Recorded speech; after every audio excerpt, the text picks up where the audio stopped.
ഇന്ന് നമ്മൾ different types of മാലോക്ലൂഷനെ പറ്റിയിട്ടാണ് ഒന്ന് ഡിസ്കസ് ചെയ്യുന്നത്. അപ്പോൾ എന്താണ് മാലോക്ലൂഷൻ? സാധാരണ രീതിയിലുള്ള ഒരു നോർമൽ ഒക്ലൂഷൻ, ഒരു ഐഡിയൽ ഒക്ലൂഷൻ എന്ന് പറയുമ്പോൾ നല്ല നിരയൊത്ത പല്ലുകൾ എന്നാണ് ഇൻ സിമ്പിൾ വേർഡ്സ് അതിനെ പറയുക. അപ്പോൾ ഇതിൽ നിന്ന് വ്യതിചലിക്കുന്നതെല്ലാം മാൽ ഒക്ലൂഷൻ എന്നാണ് നമ്മൾ പറയുന്നത്. അപ്പോൾ ജനറലായിട്ട് നമുക്ക് കണ്ടുവരുന്ന കുട്ടികളിലും അത് കഴിഞ്ഞ് അവരുടെ ഡെവലപ്പിംഗ് സ്റ്റേജസ് കഴിഞ്ഞിട്ട് അവർ മുതിർന്നവരാകുമ്പോഴും ഈ മാലോക്ലൂഷൻ കുറച്ചുകൂടി ഡീപ്പനായിട്ടും കുറച്ചുകൂടി വേഴ്സനായിട്ടും പോകാൻ സാധ്യതയുണ്ട്. അപ്പോൾ ആദ്യമേ നമുക്ക് കണ്ടുപിടിക്കേണ്ട, അല്ലെങ്കിൽ നിങ്ങൾക്ക് ഒരു സാധാരണക്കാരൻ എന്ന രീതിയിൽ നമ്മൾ പല്ലുകൾ കാണുമ്പോൾ ഇതൊക്കെ ഒരു വ്യതിചലനത്തിലേക്ക് പോകുന്നു എന്നെങ്ങനെ മനസ്സിലാക്കാം എന്നുള്ളതാണ് first part, that is identification. അപ്പോൾ ഇവിടെ കാണുന്ന പോലെ ഫസ്റ്റ് കണ്ടീഷൻ എന്ന് പറയുന്നത് ആൻറ്റീരിയർ ക്രോസ് ബൈറ്റ് എന്ന് പറയും. അതായത് ഒറ്റ പല്ല്, ഇപ്പം സാധാരണ രീതിയിൽ നമ്മുടെ പല്ലിൻ്റെ നിര വരേണ്ടത് മേളിലത്തെ പല്ലുകൾ താഴത്തെ പല്ലിൻ്റെ മുന്നിൽ കൂടെ ആയിരിക്കണം മുളച്ചു വരേണ്ടത്. മറിച്ച് തിരിച്ച് വരികയാണെങ്കിൽ, അപ്പോൾ തിരിച്ച് വരേണ്ട പല കാരണങ്ങളുണ്ട്. അപ്പോൾ ആ കാരണങ്ങളെപ്പറ്റി ഞാനിപ്പോൾ വിശദീകരിക്കുന്നില്ല. പക്ഷേ ഇത് തിരിച്ച് കടിക്കുന്ന ഈ ഒരു കണ്ടീഷനെയാണ് സിംഗിൾ ടൂത്ത് ക്രോസ് ബൈറ്റ് എന്ന് പറയുന്നത്. ഇത് സിംഗിൾ ടൂത്ത് തന്നെ ആകണമെന്ന് നിർബന്ധമില്ല. ചില കുട്ടികൾക്ക് 2 or 3 പല്ലുകളൊക്കെ ഇതേമാതിരി ക്രോസ് ബൈറ്റിലിരിക്കാം. അപ്പോൾ ഫ്രണ്ടിലൂടെ ഈ ക്രോസ് ബൈറ്റിൽ കടിക്കുന്ന കണ്ടീഷനെയാണ് ആൻറ്റീരിയർ ക്രോസ് ബൈറ്റ് എന്ന് പറയുക. ഇതേ സംഭവം പുറകിലത്തെ പല്ലുകളിൽ, അതായത് പോസ്റ്റീരിയേഴ്സിൽ കടിക്കുമ്പോൾ പോസ്റ്റീരിയർ ക്രോസ് ബൈറ്റ് എന്ന് പറയും. അപ്പം ഇവിടെ ശ്രദ്ധിച്ചു കഴിഞ്ഞാൽ അറിയാം, തിരിച്ചാണ് കുട്ടി കടിക്കുന്നത്. ശരിക്കും കടിക്കേണ്ട രീതിയിൽ നിന്നും വ്യതിചലിച്ചാണ് കുട്ടി കടിക്കുന്നത്. അപ്പം ഇത് ചില കേസസിൽ കുറേ കൂടെ വേഴ്സൻഡ് ആയിട്ട്, ഇപ്പം നിങ്ങൾ ഈ ഇവിടെ താഴെയൊക്കെ കാണുന്ന മാതിരി, ഞങ്ങളുടെ ടെർമിനോളജിയിൽ ക്ലാസ് 3 എന്ന് പറയും.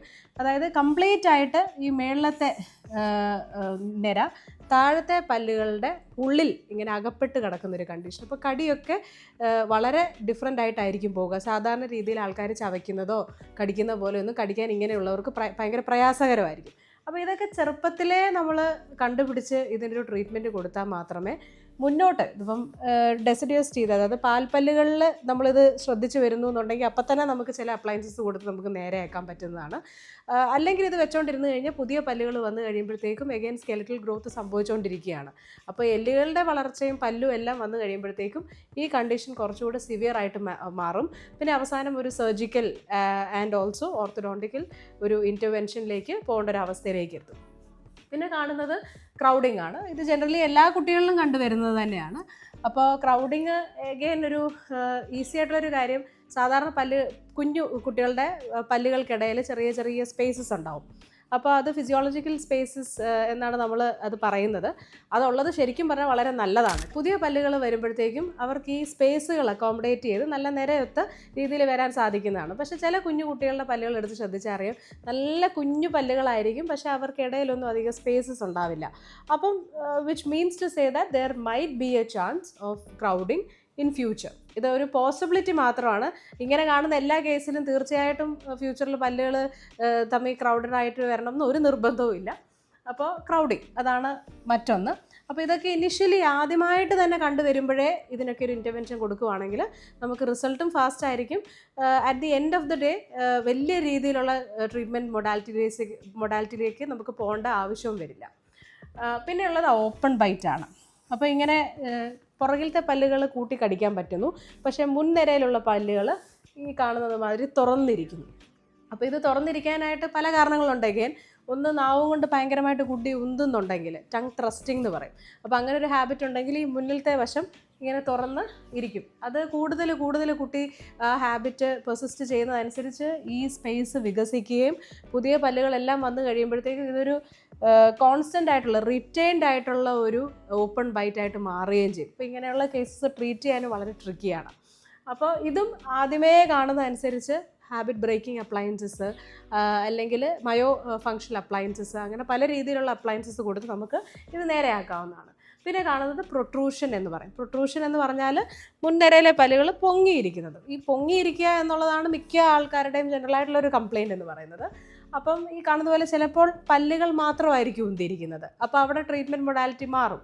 മറ്റ് ചില കേസുകളിൽ പല്ലും എല്ലും, മുകളിലത്തെ എല്ലും കൂടെ ഉന്തി വന്നിരിക്കുന്നത് കൊണ്ടായിരിക്കാം ഈ ഭയങ്കരമായിട്ടുള്ള ഒരു പ്രൊക്ലിനേഷൻ വ്യൂ വരുന്നത്.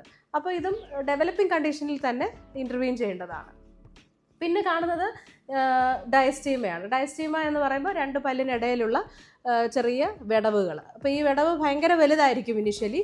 സാധാരണ രീതിയിൽ മിക്കവാറും ഇതൊക്കെ കുറച്ച് പ്രായം കഴിയുമ്പോഴത്തേക്ക് തന്നെ റെക്ടിഫൈ ചെയ്ത് വരുന്നതാണ്. പക്ഷെങ്കിൽ എന്തെങ്കിലും അണ്ടർലൈങ് കോസ് ഉണ്ടോ എന്നൊക്കെ ഉള്ളത് നമുക്ക് കുട്ടിയെ വിശദമായി പരിശോധിച്ച് എക്സ്റേ ഒക്കെ എടുത്ത് എന്തെങ്കിലും അണ്ടർലൈങ് ഇഷ്യൂസ് ഉണ്ടോ എന്നൊക്കെ അഡ്രസ്സ് ചെയ്തതിന് ശേഷം മാത്രമേ ട്രീറ്റ്മെൻറ്റ് ലൈനിനെ പറ്റിയിട്ട് നമുക്ക് പറയാൻ സാധിക്കുകയുള്ളൂ. പിന്നെ ഞാൻ നേരത്തെ പറഞ്ഞതുപോലെ ഓറൽ ഹാബിറ്റ്സ് വളരെ കോമൺ ആയിട്ട് കണ്ടുവരുന്നതാണ്. കൈ കുടിക്കുന്നത്, മൗത്ത് ബ്രീതിങ്, വാ തുറന്നുറങ്ങുന്നത്, അതുപോലെ ടങ് ത്രസ്റ്റിംഗ്, നാവ് ഉന്തുന്നത്, ലിപ് ബൈറ്റിംഗ്, ചുണ്ട് കൂട്ടി കടിക്കുന്ന, എപ്പോഴും കടിച്ച് വരുന്ന ഹാബിറ്റ്സ്. അപ്പോൾ ഇങ്ങനെയൊക്കെ ഉള്ളപ്പോഴും ഈ മാൽ ഒക്ലൂഷൻസ് വരാൻ സാധ്യതയുണ്ട്. അപ്പോൾ ഇതൊക്കെയാണ് ജനറലായിട്ട് നിങ്ങൾ നിങ്ങളുടെ കുട്ടികളിൽ ശ്രദ്ധിക്കേണ്ട കാര്യങ്ങൾ. ഇങ്ങനെയുള്ള ഫൈൻഡിങ്സ് ഉണ്ടോ എന്നാണ് നമ്മൾ ആദ്യം മനസ്സിലാക്കേണ്ടത്. പിന്നെ 3 രീതിയിലുള്ള അപ്ലയൻസ് അപ്രോച്ചസ് ആണ് ഇന്ന് നമ്മൾ കണ്ടുവരുന്നത്. അപ്പം പണ്ട് കാലം മുതലേ ഇതിനെ ചെയ്യുന്ന ഒരു പ്രിമിറ്റീവ് ആയിട്ടുള്ള ഒരു ട്രീറ്റ്മെൻറ്റ് മൊഡാലിറ്റി എന്ന് പറയുന്നത് അപ്ലയൻസ് തെറാപ്പിയാണ്. ഈ അപ്ലയൻസ് തെറാപ്പി ഇന്നും നമ്മൾ ഉപയോഗിച്ച് വരുന്നുണ്ട്.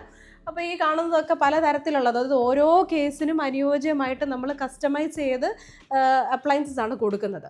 അപ്പോൾ അപ്ലയൻസ് കൊടുക്കുമ്പം ഒരു പ്രശ്നം എന്താണെന്ന് വെച്ചാൽ കുട്ടിയുടെ കംപ്ലയൻസ് വളരെ ഇമ്പോർട്ടൻ്റ് ആണ്. അപ്പോൾ ഇതുപോലെ ഒരു അക്രിലിക് പ്ലേറ്റിൽ വയർ വർക്ക്സ് ഉണ്ടാവും. അപ്പോൾ ഈ വയർ വർക്ക്സ് നമ്മൾ ആക്ടിവേറ്റ് ചെയ്യുകയും എല്ലാ മാസവും നിങ്ങൾ കൊണ്ടുവന്ന് കാണിക്കുകയും കുട്ടി പ്രോപ്പറായിട്ട് വെയറൊക്കെ ചെയ്ത് കഴിഞ്ഞാൽ മാത്രമേ നമുക്ക് റിസൾട്ടിലേക്ക് എത്താൻ പറ്റുള്ളൂ.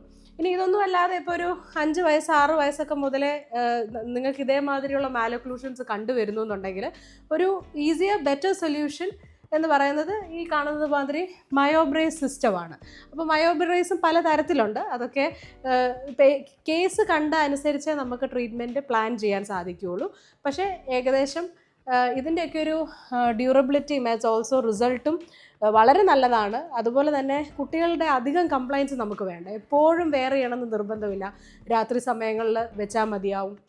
അതുപോലെ അത് അവരുടെ ഭക്ഷണം കഴിക്കുന്നതിന് ചൂയിങ് ആക്ടിവിറ്റിയിലൊന്നും അത് ഇൻ്റർഫിയർ ചെയ്യുന്നില്ല.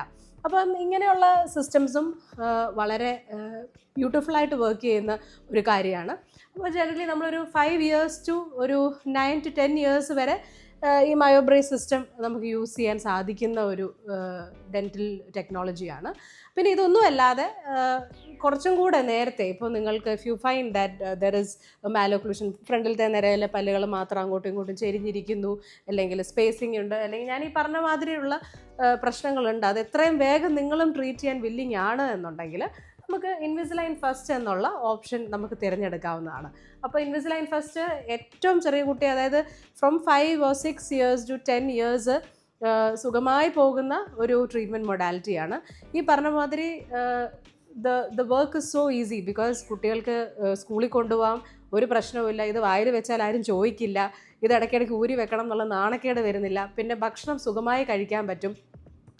Just that there are few instructions that we will be providing while we deliver the appliance, Invisalign.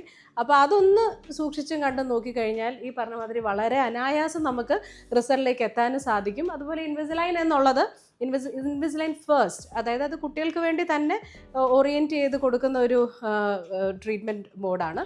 ഇത് കഴിഞ്ഞ് കഴിഞ്ഞാൽ മിക്കവാറും കുട്ടികൾക്ക് കുറച്ചുകൂടെ അഡൽട്ട് ഫോമിലേക്കാവുമ്പം അവർക്ക് മറ്റൊരു ഡെൻറ്റൽ ഇൻ്റർവെൻഷൻ്റെ ആവശ്യമേ ചില കേസസിൽ വന്ന് കണ്ടിട്ടില്ല. അതേമാതിരി തന്നെ ഇതൊക്കെ കുറച്ചുകൂടി ഈസിയർ ആണ്.